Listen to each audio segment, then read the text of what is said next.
कृष्णाय वासुदेवाय हराय परमात्मने कृष्णाय गोविंदाय नमो नमः।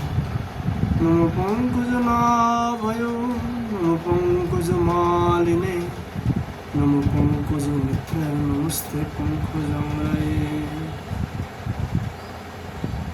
आज हम लोग श्रीमद् भागवत जी के दशम स्कंदों सप्तमशित अध्याय की श्री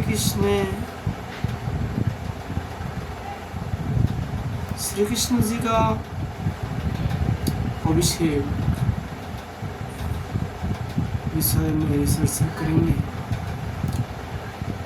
सुवास गोवर्धने धृतें शीलो आशारादिरक्षिते ब्रजे गोलोकदा ब्रजत कृष्ण सुरभि शक्र एव सा।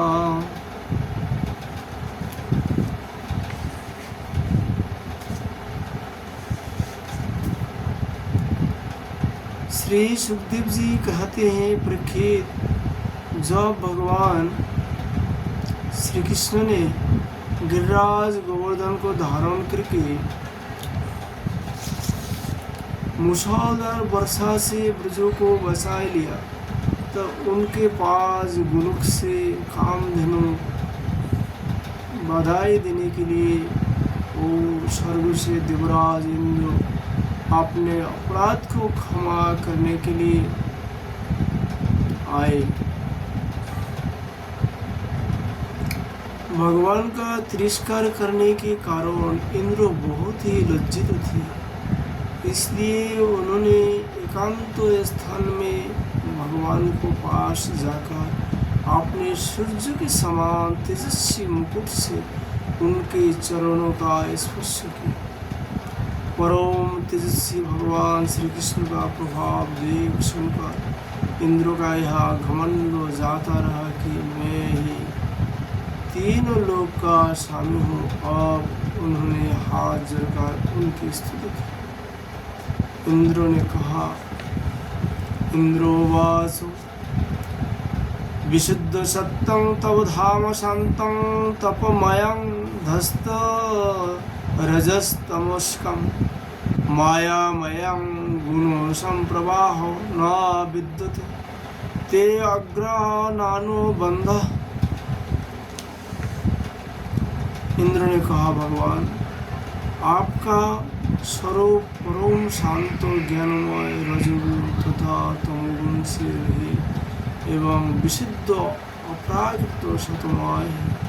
यह गुण के प्रभाव रूप से प्रतीत होने वाला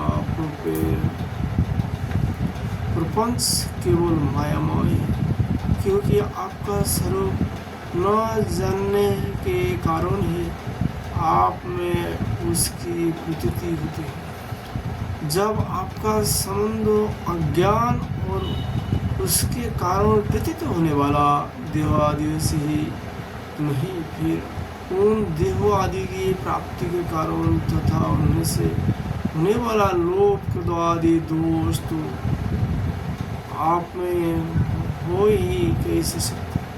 प्रभु, इस दोष का होना तो अज्ञान का लक्षण है। इस प्रकार यद्यपि अज्ञान और उससे होने वाले जगत से आपका कोई संबंध नहीं है, फिर भी धर्मों की रक्षा और दुष्टों का दमन करने के लिए आप अवतार ग्रहण करते हैं और निग्रह और अनुग्रह भी करते हैं। आप जगत के पिता, गुरु और स्वामी हैं। आप जगत का नियंत्रण करने के लिए दंड धारण किए हुए दुस्तार काल है। आप अपने भक्तों की लालसा पूर्ण करने के लिए सच्च ससंधता से लीला शरीर प्रकट करते हैं, और जो लोग हमारी तरह अपने को ईश्वर मान बैठते हैं, उनका मान मर्दन करते हुए अनेकों प्रकार की लीला करते हैं।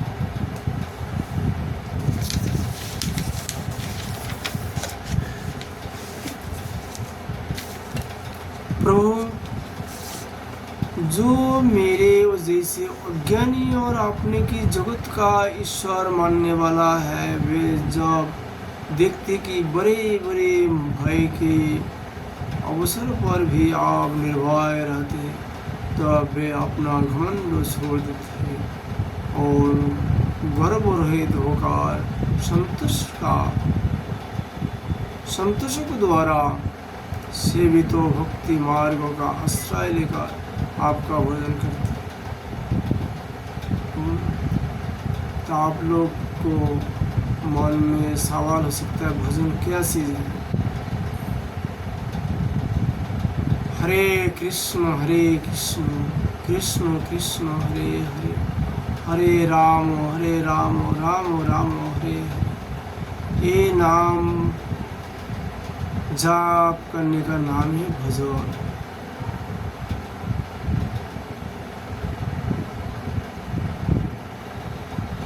प्रभु, आपकी एक एक शिष्टा दुष्टों के लिए दंड विधान है। प्रभु, मैंने औषध्य की मुझसे चूर होकर आपका अपराध किया है, क्योंकि मैं आपकी शक्ति और प्रभाव के संबंध में बिल्कुल अनजान था। इंद्र ने कह रहा है भगवान श्री कृष्ण जी के पास। उस समय मात्र केवल श्री कृष्ण का उम्र 7 वर्ष की थी और गिरिराज जी भी 7 वर्ष थे। 21 किलोमीटर उनके धारण किए।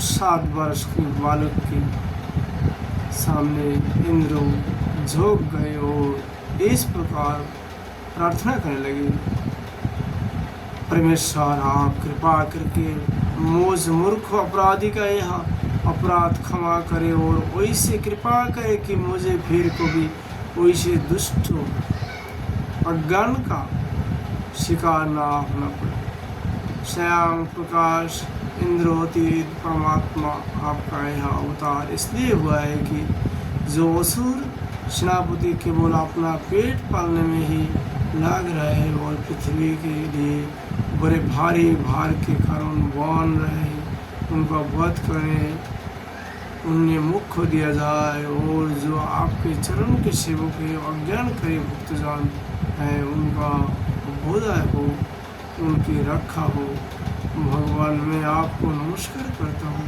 अब सर्वंतर्यामी पुरुषोत्तम तथा सर्वात्मा वसुदेव आप यदुवंशियों के एकमात्र स्वामी, भक्त वत्सल एवं सबके चित्तों को आकर्षित करने वाला है, मैं आपको बार बार नमस्कार करता हूँ। अपने जीव का समान कर्मों व शुकार नहीं, स्वतंत्रता से आपने भक्तों की तथा अपनी इच्छा से अनुसार शरीर शिकार किए हैं। आपका यह शरीर भी विशुद्ध ज्ञान स्वरूप, आप सब कुछ है, सबके कारण है और सबके आत्मा है। मैं आपको बार बार नमस्कार करता हूँ। भगवान, मेरे अभिमान का अंत नहीं और मेरा क्रोध भी बहुत ही तीव्र मेरे वश के बाहर है। जब मैंने देखा कि मेरा जग तो नष्ट कर दिया गया, तब मैंने मुसलधारा वर्षा और आदि के द्वारा सारे ब्रजमंडल को नष्ट कर देना चाहा, परंतु प्रभु आपने मुझ पर बहुत ही अनुग्रह किया।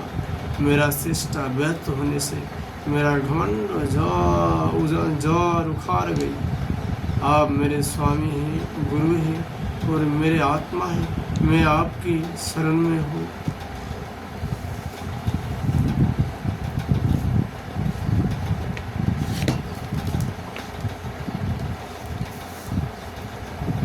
श्री सुखदेव जी कहते हैं, परीक्षित, जब देवराज इंद्र ने भगवान श्री कृष्ण की इस प्रकार स्तुति की, तो उन्होंने हंसते मेघ के समान गंभीर बने से इंद्रों के संबोधन करके कहा।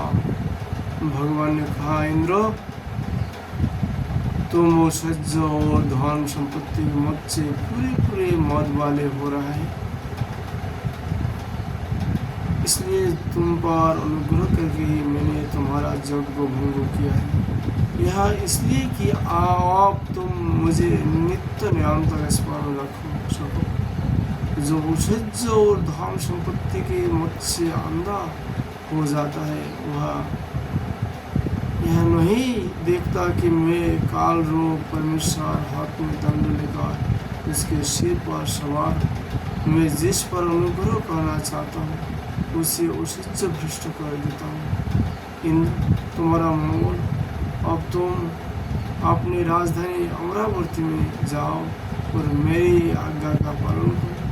अब कभी घमंड ना करना, नित्य निरंतर मेरी सन्निधि का, मेरे संयोग का अनुभव करते रहना और अपने अधिकार के अनुसार उसी रीति से मर्यादा का पालन करना। परीक्षित, भगवान इस प्रकार आज्ञा दे ही रहे थे कि मनुष्य ने कामधेनु ने अपने संतानों के साथ गोप वेशधारी परमेश्वर श्री कृष्ण की वंदना की और उनके संबोधित करके कहा।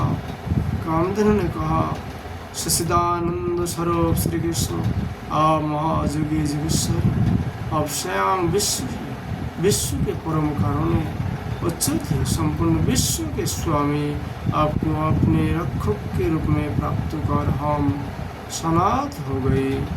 आप जगत के स्वामी हैं, परंतु हमारे तो परम पूजनीय आराध्य देवी है।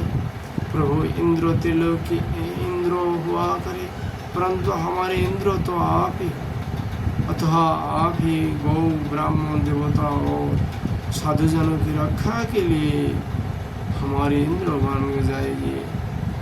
हम गोए ब्रह्मा जी के प्रणा से आपका अपना इंद्र मानकर अभिषेक करेंगे। विश्व आत्मा अपने पृथ्वी का भार उतारने के लिए ये अवतार धारण किए हैं। सुखदेव कहते हैं, परीक्षित, भगवान श्री कृष्ण ने ऐसे कहकर कामधेनु ने अपने दूध से और देवताओं की प्रेरणा से देवराज इंद्र ने ऐरावती को सूर्य के द्वारा लाए हुए आकाश गंगा के जल से देवऋषियों के साथ जदुनाथ श्री कृष्ण का अभिषेक किया और उन्हें गोविंद नाम से संबोधित किया। आज भी ये जगह का नाम, जहाँ अभिषेक करवाया था, इस जगह का नाम गोविंद कुंड पड़ते नाम है, जहाँ ये कुंड विराजमान है आज भी। और ये आनौर से पार करके गोवर्धन दानगढ़ी से जब परिक्रमा चलेंगी तो आनौर गांव की बाजू में ये गोविंद कुंड आता है। इस जगह पे भगवान श्री कृष्ण जी को इंद्र ने कामधेनु के द्वारा अभिषेक करवाया था। आज भी सारी निशान पड़ा हुआ है, गोविंद कुंड नाम से परिचित है। उस समय वहाँ नारद, तुम्हारो आदि गंधर्व, विद्याधर, सिद्ध और चरण पहले से ही आ गए थे। वे समस्त संसार के पाप ताप को मिटाने देने वाले भगवान की लोक मलाप हो जस का गान करने लगे और अप्सराएं आनंद से भर का नृत्य करने लगे। मुख्य देवता भगवान की स्तुति करके उन पर नंदन बन के दिव्य पुष्प की वर्षा करने लगे। तीनों लोक में परमानंदों की बार आ गए और गौ के स्तन से आप इतना दूध गिरा के पृथ्वी गीली हो गई। जब ये कामधेनु स्वर्ग में जाने लगे, गिरिराज जी का ऊपर से गई है। आज भी कामधेनु का जो दूध जहाँ जहाँ गिरे हैं पूरा ही सफ़ेद है, बिल्कुल निशान पड़े हुए है गिरिराज जी के ऊपर। आप लोग गोविंद कुंड में जब जाएंगे, गिरिराज जी के ऊपर में निशान वर्तमान में विद्यमान है। जो लोग ब्रज के बाहर रहने वाले हैं, ये गिरिराज जी के ऊपर चलना नहीं चाहिए, केवल ब्रजवासी की अधिकार है, आप लोग केवल सुन के आनंद लीजिएगा। गिरिराज जी का ऊपर सर के दर्शन नहीं करना चाहिए, क्योंकि ब्रजवासी को सखा भाव है और आपका भाव दास्य है।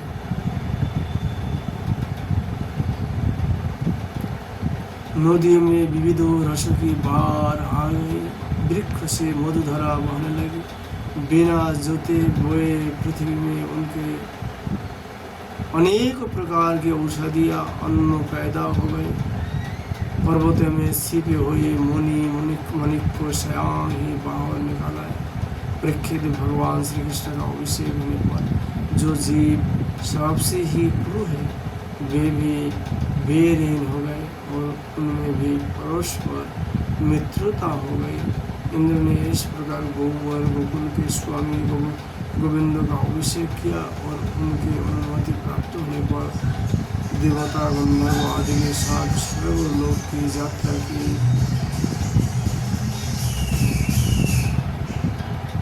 आज हम लोग श्रीमद् भागवत जी का